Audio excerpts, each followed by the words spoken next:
حضرت مالک بن دینار رحمۃ اللہ علیہ فرمانے لگے میں نے 60 حج کیے 60 حج کیے ہیں۔ ایک سال میں حج پر گیا تو میں نے سوچا کہ یار اس سال رش تو نہیں ہے بڑا، مجھے یوں محسوس ہوا، میں نے سوچا کہ اس سال بڑا رش ہے، اور یہ بھی بات میری سوچ میں آ گئی کہ یا الہ العالمین سب کا حج قبول ہوا ہوگا۔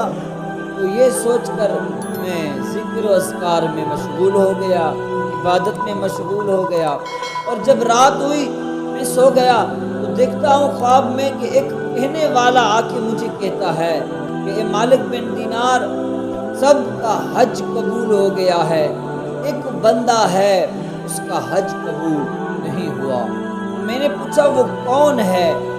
وہ کہنے والا کہتا ہے کہ بلخ کا رہنے والا ہے، محمد بن ہارون بلخی اس کا نام ہے۔ خواب تھا۔ صبح ہوتے ہی میں خیموں کی طرف چلا گیا۔ اس زمانے میں ہر علاقے کے، ہر ملک کے اپنے جگہ وہاں ہوتے تھے، وہ ہر علاقے والے ایک ہی خیمے میں رہتے تھے، ایک جگہ پر وہ منتخب ہوتے تھے کہ یہ جگہ فلاں ملک والوں کا ہے، یہ جگہ فلاں ملک والوں کا ہے۔ تو میں نے وہ خیمہ ڈھونڈا بلخ کے علاقے کا، مجھے وہ علاقے والے لوگ مل گئے۔ میں نے پوچھا کہ آپ بلخ کے سے آئے ہوئے ہو؟ انہوں نے کہا جی ہاں ہم بلخ کے رہنے والے ہیں، بلخ کے آئے ہوئے ہیں۔ تو میں نے پوچھا تم میں سے محمد بن ہارون کون ہے؟ تو انہوں نے کہا کہ وہ تو جی بڑا پرہیزگار ہے، بڑا نیکوکار ہے۔ میں نے دل میں سوچا یہ کیا کہہ رہے ہیں، بڑا نیکوکار؟ اچھا وہ ہے کہاں؟ وہ ہمارے ساتھ نہیں بیٹھتا، وہ کم بات کرتا ہے، کم بولتا ہے، ہمیشہ عبادت میں مشغول رہتا ہے، ساری رات عبادت کرتا ہے، اور دن کو وہ روزے سے ہوتا ہے، سارا دن اسے روزہ ہوتا ہے۔ فلاں جگہ پہاڑی ہے، اس پہاڑی کے نیچے اس نے اپنا خیمہ لگا کے ہم سے الگ ہو کے وہ عبادت کرتا رہتا ہے۔ تو میں چلا گیا، حضرت مالک بن دینار فرماتے ہیں میں وہاں چلا گیا، دیکھا کہ وہ عبادت میں مشغول ہے۔ اس نے سلام پھیرا، میں نے سلام دیا، السلام علیکم۔ اس نے سلام کا جواب دیا اور فرماتے ہیں، وہ کہنے لگا کہ تم مالک بن دینار ہو۔ مجھے اور جھٹکا لگا کہ خواب میں مجھے کیا بتایا گیا اور اسے کیسے پتہ چلا کہ میں مالک بن دینار ہوں۔ تو اس کے ساتھ ساتھ وہ مجھے کہتا ہے کہ تو مجھے یہ خبر سنانے آیا ہے نا کہ میرا حج قبول نہیں ہوا۔ تو مجھے اور جھٹکا لگا کہ یہ سیرت سے اچھا اور چہرے سے یوں لگتا ہے بڑا عبادت گزار، اور یہ مجھے اپنا سارا خواب بتا رہا ہے۔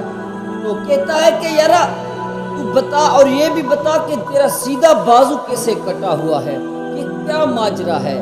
وہ روک کر کہنے لگا کہ حضور مجھے 24واں سال ہے، 24واں حج ہے، میں ہر سال آتا ہوں، ہر سال ایک اللہ کا ولی آ کے مجھے خبر سناتا ہے کہ تیرا حج قبول نہیں ہوا۔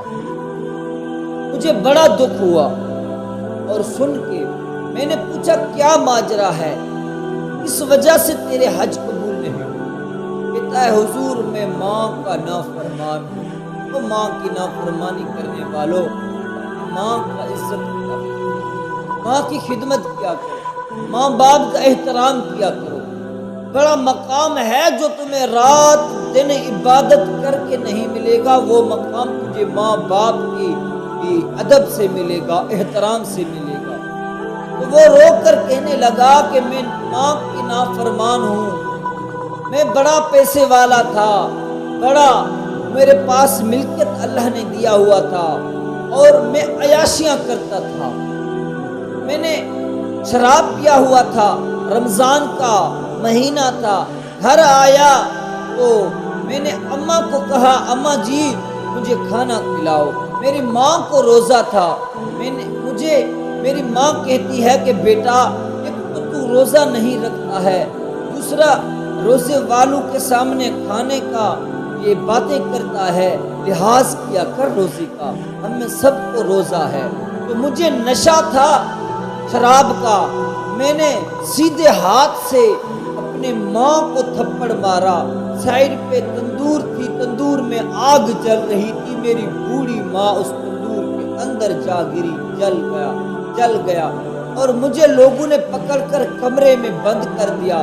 بڑا شور مچ گیا، میں ساری رات اس کمرے میں تھا۔ صبح ہوتے ہی مجھے کسی نے کھولا اور دیکھا کہ میری بیوی اپنے بستر باندھ رہی ہے۔ میں نے پوچھا تو کہاں جا رہی ہے؟ میری بیوی کہنے لگی جو بندہ اپنے ماں کا نہیں ہوا وہ میرا کیا ہوگا؟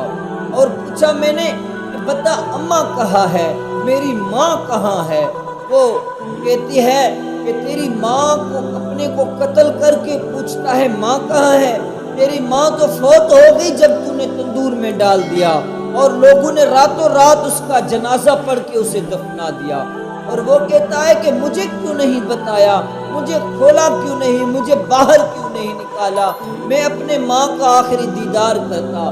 وہ بیوی کہتی کہ تیری ماں نے نصیحت کی کہ میرے بیٹے کو نہ بتانا اور اسے جنازے میں شریک نہ کرنے دینا۔ تو میں نے دکھ ہوا، میں نے غصے میں آ کر کہا کہ اس ہاتھ نے میری اماں کو تھپڑ مارا، میں نے اپنے ہاتھ کو کڑھالی سے کاٹ کر پھینک دیا، سارا ملکت مال دولت میں نے خرچ کر دی اللہ کی راہ میں۔ اس سال سے لے کر میں توبہ میں نے کی سچی دل سے، اب اللہ رب العالمین کا سے اپنا گناہ بخشوانے آتا ہوں۔ 24واں حج ہے، ہر سال مجھے یہ خبر ملتی ہے کہ تیرا حج قبول نہیں ہوا۔ تو حضرت مالک بن دینار فرمانے لگے میں نے اس کا قصہ سن کے میں نے بھی اسے تھپڑ مارا اور چلا آیا۔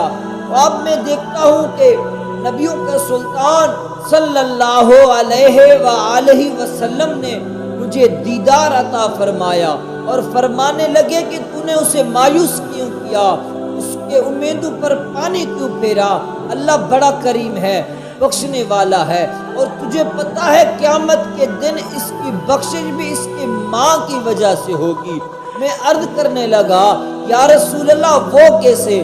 نبیوں کے سلطان صلی اللہ علیہ وآلہ وسلم فرمانے لگے کہ قیامت کا دن ہوگا، حساب و کتاب کا عالم ہوگا، اس کی ماں کے ذریعے اس کی بخشش کی جائے گی۔